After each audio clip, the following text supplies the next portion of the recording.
విచిత్రమైనటువంటి ఐతిహ్యం చెప్తుంటారు. ఓ చిన్న కథ చాలా చిత్రమైనది ఒకటి ప్రతిపాదన చేస్తూ ఉంటారు. ధర్మరాజు గారు రాజసూయాగం అంతా పూర్తి చేశారు. రాజసూయాగం కూడా కాదు, పట్టాభిషేకం పూర్తయిపోయింది. పట్టాభిషేకం పూర్తయిపోయి ఆయనే మహారాజు.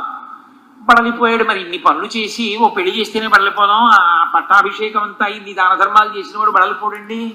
అలిసిపోయి ఉన్నాడు. ఎక్కడి నుంచో బ్రాహ్మణుడు వచ్చి, అయ్యా ఒక్క గోవు దానం చేయండి, నాకు బతికేస్తాను అన్నాడు. అంటే ధర్మరాజు గారు అన్నారంటారు సుమండి, మహాభారతం అంతర్గతాన్ని మీరు అనుకోకండి, ఓ మంచి సందేశం ఇవ్వడానికి చెప్తారు. రేపు రమ్మను, దానం చేస్తాను అన్నాడు. వెంటనే భీముడు అన్నాడు, నగారాలు మోగించండి అన్నాడు. అంటే ఏదైనా చాలా గొప్ప మంగళప్రదమైన విశేషం జరిగితే కోటలో నగారాలు మోగుతాయి. నగారాలు మోగించండి అన్నాడు. నగారాలు మోగించాడు. ధర్మరాజు గెలవాలి. ఇదేమిటి, నేను కదా రాజుని, నాకు తెలియకుండా కోటలో ఏ శుభం జరిగింది, ఎందుకు మోగించారు నగారాలు అని సేవకుల్ని పిలిచి అడిగాడు. దేనికి మోగే నగారాలు అన్నాడు. మాకు తెలియదు, భీమసేన మహారాజు గారు మోగించమన్నారు, మోగించాం.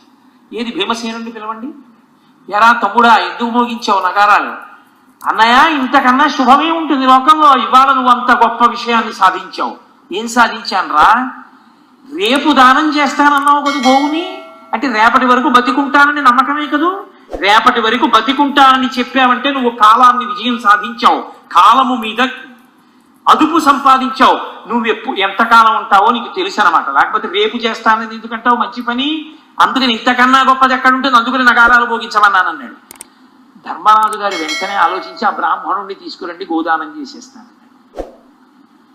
పుణ్యకర్మాచరణమునకు శరీరమును వెంటనే వాడు